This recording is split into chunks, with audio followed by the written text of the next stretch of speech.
გამარჯობა, მე ვარ დინა და თქვენ უყურებთ Billboard საქართველოს. Billboard-ი ერთ-ერთი ყველაზე ძველი და გავლენიანი ამერიკული მუსიკალური გამოცემაა, რომელიც მსოფლიოს რამდენიმე ქვეყანაში გამოდის, მათ შორის საქართველოში. მე კითხვაში ორჯერ გიყვებით ქართულ და უცხოურ მუსიკალურ ინდუსტრიაში მიმდინარე სიახლეების შესახებ, რომელზეც Billboard საქართველოს ჟურნალისტები მუშაობენ. Billboard Japan, რომელსაც Hanshin Contents Link მართავს და რომელიც იაპონიაში Billboard-ის ბრენდის ოფიციალურ ლიცენზიას ფლობს, წიგნების ჩარტის პროექტს წარადგენს.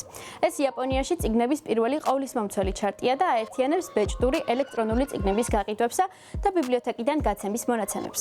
მიუხედავად იმისა, რომ მუსიკის ინდუსტრიაში წლები არსებობს ფიზიკური და ციფრული გაყიდვების კომბინაციაზე აგებული ყოვლისმომცველი ჩარტები, იაპონიის საგამომცემლო სექტორში აქამდე მსგავსი სისტემა არ ყოფილა. პროექტი ასევე წარმოადგენს Billboard-ის გლობალური ბრენდის ისტორიაში პირველ ოფიციალურ წიგნის ჩარტს. წიგნების რეიტინგის შედეგების გამოთვლის მეთოდოლოგია ეფუძნება Billboard-ის უკვე არსებული მრავალმეტრიკული მუსიკალური ჩარტების პრინციპს და იყენებს საჯაროდ ხელმისაწვდომ საბაზრო მონაცემებს. ის ასევე მოიცავს ინდუსტრიის წარმომადგენლებისგან მიღებულ ინფორმაციას. ჩარტები ყოველ ხუთშაბათს გამოქვეყნება და დაეყრდნობა ორშაბათიდან კვირის ჩათვლით შეგროვებულ მონაცემებს. 17 ნოემბერს Dylan X-მა ახალი სინგლი თბილისმა გამოუშვა. არტისტმა ნამუშევარი მუსიკალურ ვიდეოსთან ერთად წარადგინა.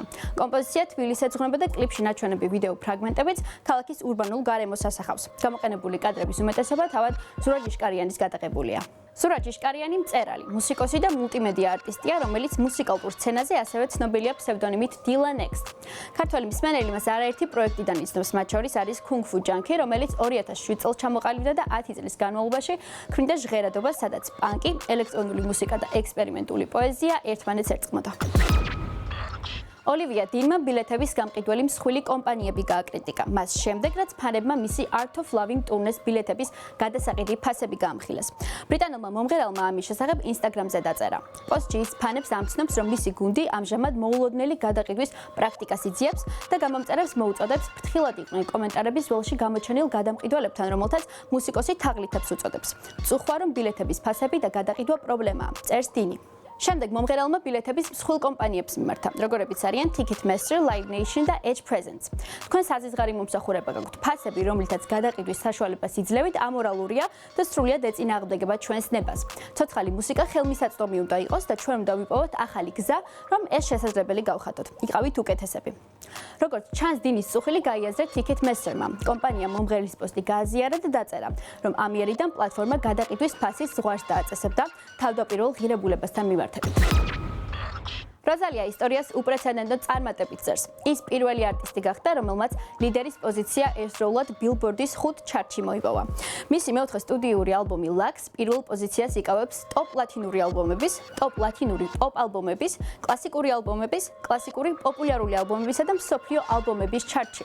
ჩანაწერი ასევე მოხდა Billboard 200-ის მეოთხე ადგილზე, რაც Rosalia-ისთვის პირველი შესვლაა ჩარტის ტოპ 10-ში. მართალია მას მანამდეც ჰქონია ლიდერი ალბომები ტოპ ლათინური პოპ ალბომების ჩარტში, El Marquerer და Motomami, თუმცა Lux Rosalias პირველი პროექტია, რომელიც ტოპ ლათინური ალბომებისა და დანარჩენი ჩარტების პირველ პოზიციაზე მოხვდა. Lux-ის გამოსვლით Rosaliam ახალი მწვერვალი დაიპყრო და გახდა ესპანეთში დაბადებული და ძირითადად ლათინური მუსიკის შემსრულებელი პირველი ქალი, რომელიც ორივე ჩარტის ლიდერია.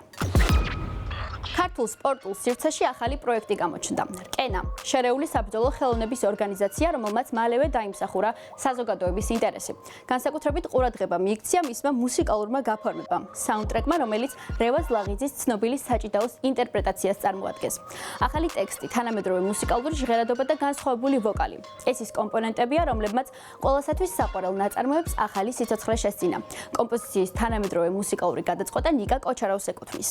ძალიან საინტერესო პროცესი იყო. ზოგადად ძალიან რთულია, როდესაც უკვე კარგად ნაცნობ მელოდიას ეხები, რომელიც ისე უნდა გადააკეთო, რომ ხალხი არ გაღიზიანდეს. ამიტომ ვეცადე, რაც შეიძლება მინიმალური ცვლილებების შემეტანა მასში, თუმცა თანამედროვე საუნდებით. ამბობს ნიკა კოჩაროვი Billboard საქართველოსთან ინტერვიუში. სრული სტატია შეგიძლიათ წაიკითხოთ billboard.com/GZ, ხოლო განახლებული საჭიდაო უკვე ხელმისაწვდომია მუსიკალურ პლატფორმებზე.